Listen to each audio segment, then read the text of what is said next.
নমস্কাৰ এই মুহূৰ্তত আহি পৰিছে ৰাতিপুৱাৰ কেইবাটাও গুৰুত্বপূৰ্ণ খবৰ। আজি লাখ লাখ বেংক একাউণ্টত চৰকাৰে সোমাই দিব টকা। 10 বজাৰ লগে লগে চেক কৰক আপোনাৰ বেংক একাউণ্ট। মাজত মাত্ৰ কেইটামান ঘণ্টা বাকী আছে, তাৰ পিছতে চৰকাৰে আপোনাৰ একাউণ্টত সোমাই দিব 2000 কোটি টকা। টকাৰ আপুনি দিব পাৰিব অভিযোগ। লগতে লাখ লাখ আত্মহত্যা মহিলাৰ একাউণ্টত সোমাব 10,000 কোটি টকা। হয় বন্ধু-বান্ধৱীসকল, অসমৰ মুখ্যমন্ত্ৰী ডক্টৰ হিমন্ত বিশ্ব শৰ্মাই আজিৰ দিনটোত 5টা আঁচনিৰ টকা সোমাই দিব আপোনাৰ বেংক একাউণ্টত। যদি আপুনি টকাটো নাপায় তেনে ক্ষেত্ৰত দিব পাৰিব অভিযোগ। কেৱল ইয়াৰ নহয়, কৃষকসকলৰ বাবে এটা ভাল খবৰ দিছে। যদি আপোনাৰ যান বাহন আছে তেনে ক্ষেত্ৰত আপোনাৰ বাবে কেইবাটাও নতুন নিয়ম সলনি হৈ পৰিছে। অসমৰ মুখ্যমন্ত্ৰী ডক্টৰ হিমন্ত বিশ্ব শৰ্মাই 57 টকাই ভাল খবৰ দিছে। লগতে কেইবাটাও ৰাজনৈতিক খবৰৰ লগতে অৰাজনৈতিক খবৰ যুগুত কৰা হৈছে। আজিৰ দিনটোত গোটেই অসম তথা ভাৰতৰ বিভিন্ন প্ৰান্তৰ পৰা যুগুত হৈছে কেইবাটাও ডাঙৰ খবৰ। এনেবোৰ খবৰ নিতৌ পাই থাকিবলৈ চেনেলটি ছাবস্ক্ৰাইব কৰি ভিডিঅ'টো এটা লাইক কৰিবলৈ নাপাহৰিব।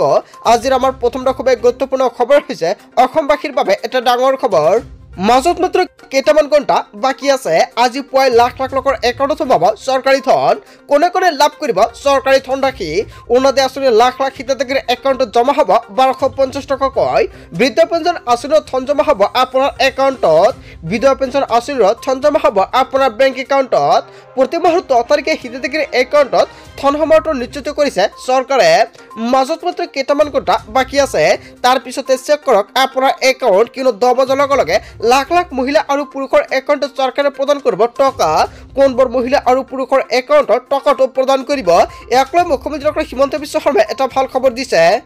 10 বজাৰ লগে লগে বৃদ্ধ পেঞ্চন আঁচনিত ধন লাভ কৰা হিতাধিকাৰী একাউণ্টত জমা হ'ব চৰকাৰী ধন। লগতে বিধৱা পেঞ্চন লাভ কৰা হিতাধিকাৰী একাউণ্টত জমা হ'ব এই ধনৰাশি। দিব্যাংগ আঁচনিত ধন লাভ কৰা হিতাধিকাৰী একাউণ্টত একেদিনাই লাভ কৰিব এই টকা। ধন লাভৰ পূৰ্বে আপুনি ঠিক কৰি লৈ লওক আপোনাৰ একাউণ্ট। 10 বজাৰ আগতে যদি আপোনাৰ বেংক একাউণ্টটো আপডেট কৰিবলগীয়া আছে তেনে ক্ষেত্ৰত অতি শীঘ্ৰে আপডেট কৰি লৈ লওক। যদি আপোনাৰ বেংক একাউণ্টৰ KYC আপডেট কৰিব লাগে তেনে ক্ষেত্ৰত KYC আপুনি এই দিনটোতে আপডেট কৰি লৈ লওক। কিয়নো 10 মাৰ্চ এইবাৰ সোমবাৰ আৰু 10 মাৰ্চৰ 10 বজাত লাখ লাখ মহিলা আৰু পুৰুষৰ একাউণ্টত চৰকাৰে প্ৰদান কৰিব টকা। যদি আপুনি টকাটো নাপায় তেনে ক্ষেত্ৰত আপুনি দিব পাৰিব অভিযোগ। তাৰ বাবে চৰকাৰে ট'ল ফ্ৰী নম্বৰ মুকলি কৰিছে। যদি আপুনি টকাটো পোৱা নাই নিশ্চয় কমেণ্ট কৰি জনাব। সন্ধিয়াৰ ভিডিঅ'ত সম্পূৰ্ণকৈ আপোনালোকক জনাই দিম। যদি আপুনি টকাটো নাপায় কি কৰিব লাগিব সম্পূৰ্ণকৈ জানিব পাৰিব। তাৰ বাবে সকলোৱে আগতীয়াকৈ চেনেলটি ছাবস্ক্ৰাইব কৰি ৰাখিব। লগতে যদি এতিয়ালৈকে ভিডিঅ'টো লাইক কৰা নাই ভিডিঅ'টো লাইক কৰি দিব আৰু ভিডিঅ'টি শ্বেয়াৰ কৰি দিব। তাৰপিছত অসমবাসী ৰাজুক জনসমৰ পৰৱৰ্তী খুবেই গুৰুত্বপূৰ্ণ খবৰ। লগতে ডাঙৰ খবৰ, বিজেপিৰ সবলত নকলে আপুনি নাপাব চৰকাৰী আঁচনি। চৰকাৰী আঁচনিৰ পৰা কৰ্তন হ'ব আপোনাৰ নাম। এইবাৰ বিজেপি নেতাৰ হুংকাৰ। হয় বন্ধু-বান্ধৱীসকল, এটা গুৰুত্বপূৰ্ণ আপডেট প্ৰকাশ পাইছে। বিজেপিৰ অনুষ্ঠানলৈ গ'লেহে আপুনি পাব চৰকাৰী গৃহ। বিজেপিৰ লগত জড়িত থকাসকলে অগ্ৰাধিকাৰ পাব চৰকাৰী আঁচনিত। বিজেপিৰ লগত নথকাসকলৰ নামত অহা চৰকাৰী গৃহ কৰ্তন কৰিছোঁ আমি, এনেকুৱাকৈ মন্তব্য কৰিছে বিজেপি নেতাই। নলবাৰীত এই মন্তব্য কৰিছে বিজেপি নেতা নন্দলাল চৰকাৰে। হয় বন্ধু-বান্ধৱীসকল, বিজেপিৰ সবলৈ নকলে আপুনি নাপাব চৰকাৰী আঁচনি। বন্ধু-বান্ধৱীসকল, আচলতে বিজেপি নেতাই যিটো মন্তব্য কৰিছে আপুনি কি ক'ব? যদি জনতাৰ কিবা মন্তব্য কৰিব লগা থাকে আপোনালোকৰ মন্তব্যটো নিশ্চয় কমেণ্ট বক্সত জনাই দিব। তাৰপিছত অসমবাসী ৰাজুক জনসমৰ পৰৱৰ্তী খুবেই গুৰুত্বপূৰ্ণ খবৰ। লগতে ডাঙৰ খবৰ, য'তে ত'তে মন গ'লে খুলিব নোৱাৰিব কোচিং চেণ্টাৰ। হয় বন্ধু-বান্ধৱীসকল, অসমৰ মুখ্যমন্ত্ৰী ডক্টৰ হিমন্ত বিশ্ব শৰ্মাই কেবিনেট বৈঠকত কেইবাটাও গুৰুত্বপূৰ্ণ সিদ্ধান্ত গ্ৰহণ কৰিছে। কোচিং চেণ্টাৰে মানি চলিব লাগিব কঠোৰ নীতি নিৰ্দেশনা। নিয়ম নমনা কোচিং চেণ্টাৰ পৰিব ভয়ংকৰ বিপদত।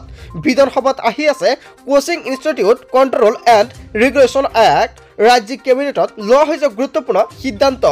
কেবিনেটৰ পিছতে সংবাদমেলত অসমৰ মুখ্যমন্ত্ৰী ডক্টৰ হিমন্ত বিশ্ব শৰ্মাই কৰিলে এটা ডাঙৰ ঘোষণা। হয় বন্ধু-বান্ধৱীসকল, অৱশেষত কোচিং চেণ্টাৰক লৈ অসমৰ মুখ্যমন্ত্ৰী ডক্টৰ হিমন্ত বিশ্ব শৰ্মাই এটা ভাল খবৰ দিছে। তাৰপিছত অসমবাসী ৰাজুক জনসমৰ পৰৱৰ্তী খুবেই গুৰুত্বপূৰ্ণ খবৰ। লগতে ডাঙৰ খবৰ, দ্বিতীয় কাৰ্যালয় আৰু আপোনাক নিদিয়ে ড্ৰাইভিং লাইচেন্স। ড্ৰাইভিং লাইচেন্স প্ৰদানৰ ব্যৱস্থাত ৰাজ্যত নতুন নিয়ম। হয় বন্ধু-বান্ধৱীসকল, ড্ৰাইভিং লাইচেন্সক লৈ মুখ্যমন্ত্ৰী ডক্টৰ হিমন্ত বিশ্ব শৰ্মাৰ ডাঙৰ ঘোষণা। দ্বিতীয় কাৰ্যালয়ৰ ড্ৰাইভিং লাইচেন্স দিয়াৰ কৰ্তৃত্ব কৰ্তনৰ সিদ্ধান্ত গ্ৰহণ কৰা হৈছে। কেৱল এয়াই নহয়, এতিয়াৰ পৰা ড্ৰাইভিং ইনষ্টিটিউটে দিব ড্ৰাইভিং লাইচেন্স। ৰাজ্যত খোলা হ'ব 126খন ড্ৰাইভিং ইনষ্টিটিউট আৰু এই ড্ৰাইভিং ইনষ্টিটিউটসমূহৰ হাততহে থাকিব ড্ৰাইভিং লাইচেন্স দিয়াৰ কৰ্তৃত্ব। কেৱল এয়াই নহয়, দ্বিতীয় কাৰ্যালয়ে আৰু আপোনাক নিদিয়ে ড্ৰাইভিং লাইচেন্স। হয় বন্ধু-বান্ধৱীসকল, ড্ৰাইভিং লাইচেন্সক লৈ কেইবাটাও নতুন নিয়ম সলনি হৈ পৰিছে। ইয়াৰ বিষয়ত আপুনি কি ক'ব? যদি আপোনাৰ কিবা ক'ব লগা থাকে আপুনি নিশ্চয় কমেণ্ট বক্সত জনাই দিব। তাৰপিছত অসমবাসী ৰাজুক চলি অসমৰ পৰৱৰ্তী খুবেই গুৰুত্বপূৰ্ণ খবৰ লগতে ডাঙৰ খবৰ খালী হৈ থকা ৰাজপথত দ্ৰুতবেগত চলাব নোৱাৰিব বাহন হয় বন্ধু বান্ধৱীসকল অৱশেষত কেইবাটাও নতুন নিয়ম সলনি হৈ পৰিছে আৰু কেবিনেট বৈঠকত এটা নহয় দুটা নহয় 115টাকৈ ফল খবৰ দিলে অসমৰ মুখ্যমন্ত্ৰী ডক্টৰ হিমন্ত বিশ্ব শৰ্মাই ৰাজপথত স্থাপন কৰা হৈছে স্পীড ডিটেক্টৰ মেচিন হয় বন্ধু বান্ধৱীসকল স্পীড ডিটেক্টৰ মেচিনক লৈ এটা ভাল খবৰ আহি পৰিছে গুৱাহাটীৰ 6 লেনযুক্ত ৰাষ্ট্ৰীয় ঘাইপথেৰে যাওঁতে আপুনি সাৱধান হওক খানাপাৰাৰ পৰা জালুকবাৰী পথত সকলোৱে হোৱা দুৰ্ঘটনা ৰোধৰ বাবে এই পদক্ষেপ গ্ৰহণ কৰিছে 6 লেনযুক্ত ৰাষ্ট্ৰীয় ঘাইপথৰ দুয়োকাষে স্থাপন কৰা হৈছে মেচিনটো দ্ৰুতবেগত বাহন চলালে সংযুক্ত কেমেৰাত বন্দী হ'ব আপোনাৰ বাহন দ্ৰুতবেগত বাহন চলোৱাৰ অপৰাধত আপুনি ভৰিব লাগিব জৰিমনা আপুনি গম নোপোৱাকৈ মোবাইল ফোনলৈ আহিব জৰিমনাৰ মেছেজ হয় বন্ধু বান্ধৱীসকল অৱশেষত ডিটেক্টৰ মেচিনত ডিসপ্লে হ'ব আপোনাৰ বাহনৰ গতি আৰু 20টাতকৈ অধিক স্পীড ডিটেক্টৰ মেচিন স্থাপন হ'ব গুৱাহাটীত খালী হৈ থকা ৰাজপথত এতিয়া আপুনি দ্ৰুতবেগত চলাব নোৱাৰিব বাহন হয় বন্ধু বান্ধৱীসকল অসমৰ মুখ্যমন্ত্ৰী ডক্টৰ হিমন্ত বিশ্ব শৰ্মাই এটা গুৰুত্বপূৰ্ণ সিদ্ধান্ত গ্ৰহণ কৰিছে হয় বন্ধু বান্ধৱীসকল ইয়াৰ বিষয়ত আপুনি কি ক'ব যদি আপোনাৰ কিবা ক'ব লগা থাকে ইয়াৰ বিষয়ত আপোনাৰ মন্তব্য নিশ্চয় কমেণ্ট বক্সত জনাব পাৰে তাৰপিছত অসমবাসী ৰাজুক চলি অসমৰ পৰৱৰ্তী খুবেই গুৰুত্বপূৰ্ণ খবৰ লগতে ডাঙৰ খবৰ অৰুণোদয় ৰেচন কাৰ্ড চৰকাৰী গড়ক লৈ বৃহৎ ঘোষণা কৰিলে অসমৰ মুখ্যমন্ত্ৰী ডক্টৰ হিমন্ত বিশ্ব শৰ্মাই নতুনকৈ 10 লাখ টকা লাভ কৰিব চৰকাৰী গড় নিম্ন মধ্যবিত্তক বাসভৱনৰ অধিকাৰ দিব চৰকাৰে এই বছৰৰ ভিতৰতে দিয়া হ'ব 6 লাখ চৰকাৰী গড় আগন্তুক বৰ্ষত 4 লাখ গড় দিয়াৰ লক্ষ্য হৈছে চৰকাৰৰ ৰেচন কাৰ্ডৰ হিতাধিকাৰীৰ বাবে মুখ্যমন্ত্ৰী ডক্টৰ হিমন্ত বিশ্ব শৰ্মাৰ এটা ডাঙৰ ঘোষণা যদি আপোনাৰ ৰেচন কাৰ্ড বেংক একাউণ্ট লগতে আধাৰ কাৰ্ড আছে তেনে ক্ষেত্ৰত আপুনি লাভ কৰিব চৰকাৰী গড় যদি আপুনি এতিয়ালৈকে চৰকাৰী গড় পোৱা নাই অতি শীঘ্ৰে চৰকাৰী গড়ৰ বাবে কৰক আপুনি আবেদন কেনেকৈ আবেদন কৰিব কি নথি পত্ৰৰ প্ৰয়োজন হ'ব পঞ্চায়ত নিৰ্বাচনৰ পূৰ্বে আপুনি চৰকাৰী গড়ৰ বাবে আবেদন কৰক কিয়নো এপ্ৰিল মাহতে লাখ লাখ মহিলা বা পুৰুষৰ একাউণ্টত চৰকাৰে প্ৰদান কৰিব চৰকাৰী গড়ৰ টকা যদি আপোনাৰ চৰকাৰী গড়ৰ তালিকাৰ পৰা নামটো বাদ পৰিছিলে তেনে ক্ষেত্ৰত আপোনাৰ বাবে এটা ভাল খবৰ এই বছৰৰ পৰাই ৰেচন কাৰ্ডৰ হিতাধিকাৰীয়ে লাভ কৰিব দাইল আৰু চেনি হয় বন্ধু বান্ধৱীসকল যদি আপোনাৰ ৰেচন কাৰ্ড আছে আপুনি দাইল আৰু চেনি লাভ কৰিছে না নাই যদি পাইছে নিশ্চয় কমেণ্ট বক্সত জনাই দিব লগতে অৰুণোদয় হিতাধিকাৰীৰ সংখ্যাও বৃদ্ধি কৰিব চৰকাৰে যদি আপুনি অৰুণোদয় 3.0ত আবেদন কৰিছে তেনে ক্ষেত্ৰত আপোনাৰ একাউণ্টত চৰকাৰে প্ৰদান কৰিব 1250 টকাকৈ 40 লাখলৈকে বৃদ্ধি হ'ব অৰুণোদয় আঁচনিৰ হিতাধিকাৰীৰ সংখ্যা অৰুণোদয় ৰেচন কাৰ্ড চৰকাৰী গড়ক লৈ অসমৰ মুখ্যমন্ত্ৰী ডক্টৰ হিমন্ত বিশ্ব শৰ্মাই কেবিনেট বৈঠকত কেইবাটাও ফল খবৰ দিছে হয় বন্ধু বান্ধৱীসকল আপোনাৰ ৰেচন কাৰ্ড নাই নেকি যদি আপোনাৰ ৰেচন কাৰ্ড নাই এতিয়া আপুনি ঘৰতে বহি অনলাইনৰ মাধ্যমতে ৰেচন কাৰ্ড বনাই ল'ব পাৰিব যদি আপোনাৰ ৰেচন কাৰ্ডত কোনোবা ব্যক্তিৰ নাম অন্তৰ্ভুক্ত কৰিবলগীয়া বাকী আছে তেনে ক্ষেত্ৰত আপুনি কৰিব পাৰিব আৰু তাৰ বাবে আপোনাৰ এতিয়া যোগাযোগ কৰক আপোনাৰ সুলভমূল্যৰ দোকানীৰ সৈতে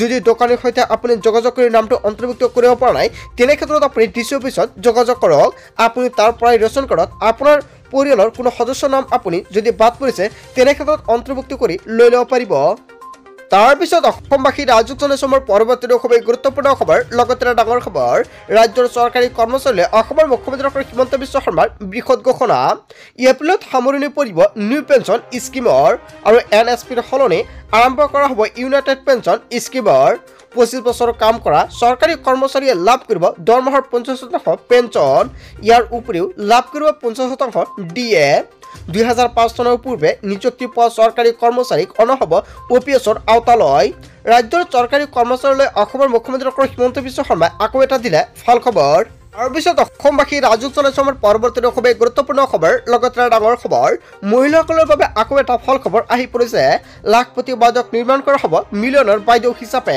উদ্যমী আঁচনিৰ অধীনত মহিলাসকলে লাভ কৰিব 10,000কৈ টকা দ্বিতীয় পৰ্যায়ত 25,000কৈ টকা ৰাজসাহায্য প্ৰদান কৰিব আৰু এয়া অসমৰ মুখ্যমন্ত্ৰী ডক্টৰ হিমন্ত বিশ্ব শৰ্মাই সিদ্ধান্ত গ্ৰহণ কৰিছে তৃতীয় পৰ্যায়ত 1 লাখকৈ টকা বেংকৰ ঋণ আৰু ৰাজসাহায্য হিচাপে প্ৰদান কৰিব আৰু এয়া প্ৰতিশ্ৰুতি প্ৰদান কৰিছে চৰকাৰে মহিলাসকলৰ বাবে এটা ভাল খবৰ লাখ লাখ মহিলাসকলৰ একাউণ্টত চৰকাৰে প্ৰদান কৰিব 10,000কৈ টকা 1 এপ্ৰিলত আপোনাৰ একাউণ্টত চৰকাৰে টকাটো প্ৰদান কৰিব ইয়াৰ আগতে যদি আপোনাৰ বেংক একাউণ্টটো আপডেট কৰিবলগীয়া আছে অতি শীঘ্ৰে আপডেট কৰি লৈ লওক যদি আপোনাৰ বেংক একাউণ্টটো আপুনি আপডেট নকৰে তেনে ক্ষেত্ৰত কিন্তু টকা নাপাব বন্ধু বান্ধৱীসকল আজিৰ মূল ভিডিঅ'খনত আপোনালোকক এইখিনি সৰু এটা ইনফৰমেশ্যন দিবলগীয়া আছিলে ভিডিঅ'টি ভাল লাগিলে লাইক কমেণ্ট শ্বেয়াৰ কৰিব সো থ্যাংক ইউ ফৰ ৱাচিং ফুল ভিডিঅ'